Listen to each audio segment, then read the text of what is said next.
दोस्तों, आज की कहानी है 60 साल के शंकरलाल जी की और उनकी पत्नी 55 साल की धर्मपत्नी सुशीला जी की। ये दोनों दंपति बहुत ही सुलझे हुए इंसान थे। पूजा पाठ में बहुत विश्वास करते थे। इनको एक बेटा था जो कि बहुत मन्नतों के बाद हुआ था और ये बेटे से बहुत प्यार करते थे। उसकी हर ख्वाहिश पूरी करते थे। इनका बेटा भी पढ़ लिख कर विदेश में नौकरी कर रहा था। आज दोनों माता पिता बहुत खुश हैं क्योंकि आज उनके बेटे पूरे 25 साल हो गए। आज सुबह दोनों पति पत्नी सुबह जल्दी उठकर मंदिर गए और अपने बेटे के लिए पूजा की। दिन में कई बार विदेश बैठे बेटे को फ़ोन किया पर पूरी बेल बजकर बंद हो गई। पर बेटे ने ना ही फ़ोन उठाया और ना ही फ़ोन किया। सारा दिन दोनों ने कई बार फ़ोन किया पर कोई रिप्लाई नहीं आया। उनके बेटे की चिंता होने लगी पर उनको ये भी सोच रहे थे कि कहीं बिजी होगा, जैसे ही फ्री होगा तो फ़ोन कर लेगा।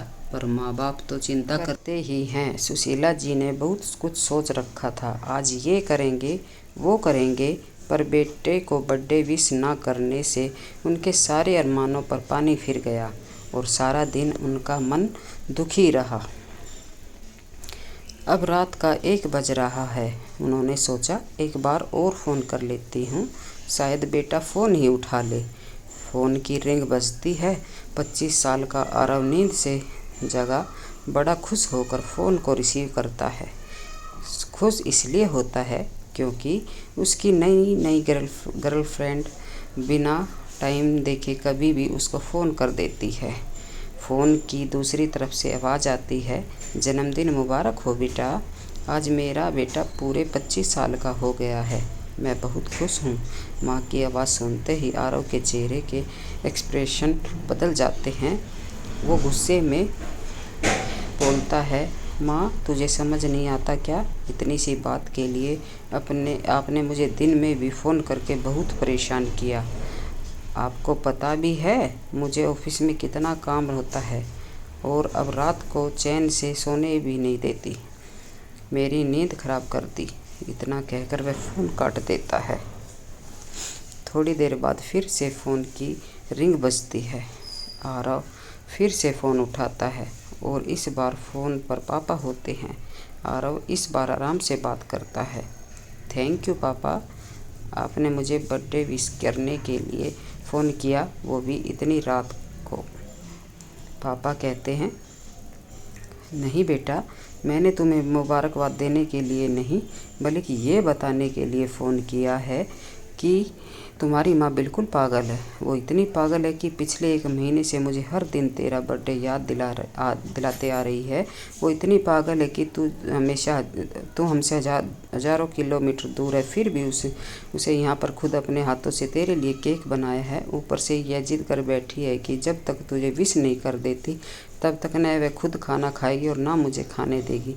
आरव सब ध्यान से सुन रहा था और उसे ये महसूस भी हो रहा था कि उसने अपनी माँ को फॉर ग्रेटेड ले लिया था। वो बोला, नहीं पापा, माँ बिल्कुल पागल नहीं है। पापा कहते हैं, नहीं बेटा, तू अपनी माँ के पागलपन को नहीं जानता, मैं जानता हूँ। वह तो 25 साल पहले ही पागल हो गई थी जब डॉक्टर ने उसे कहा था या तो हम बच्चे को बचा सकते हैं या आपको। उसने बिना 1 सेकंड भी सोचे बच्चे को बचाने का फैसला ले लिया और मुझे भी कसम देकर उस फॉर्म पर साइन करने के लिए मना लिया जिस पर लिखा था उसकी ज़िंदगी इस ऑपरेशन से खतरे में है और अगर उसे कुछ होता है तो उसके जिम्मेदार डॉक्टर नहीं स्वयं होंगे। अब तू ही बता, बिना तुझे देखे वो औरत के लिए मरने को तैयार हो जाए, उसे हम पागल नहीं कहेंगे तो क्या कहेंगे?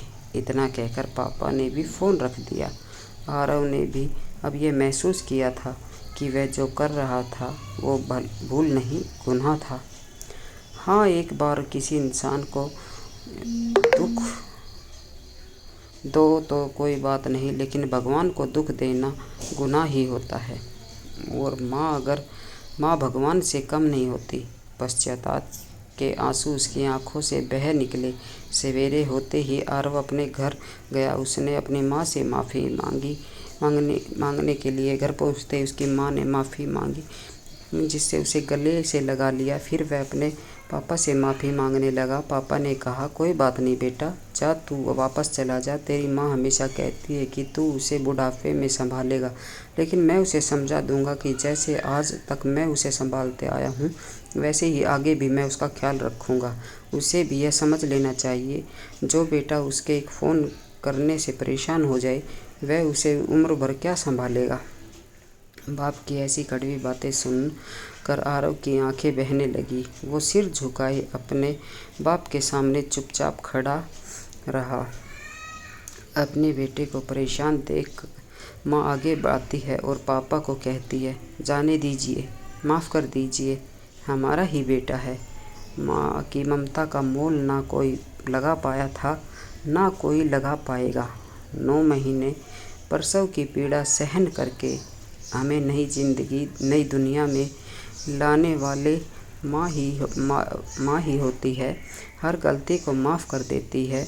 कोई गर्लफ्रेंड नहीं जो कितने ही साल का रिलेशन हो, थोड़ा सा मनमुटाव होते ही छोड़ कर चली जाती है। और माँ जितना त्याग तो अपने बच्चे के लिए न ही आज तक किसी ने किया है और ना ही कोई कर पाएगा। माँ तो माँ है, भगवान से भी ऊपर। दोस्तों, ये थी एक छोटी सी कहानी। आपको कैसी लगी कमेंट करके ज़रूर बताना, और चैनल पर पहली बार आए तो चैनल को लाइक शेयर सब्सक्राइब ज़रूर करके जय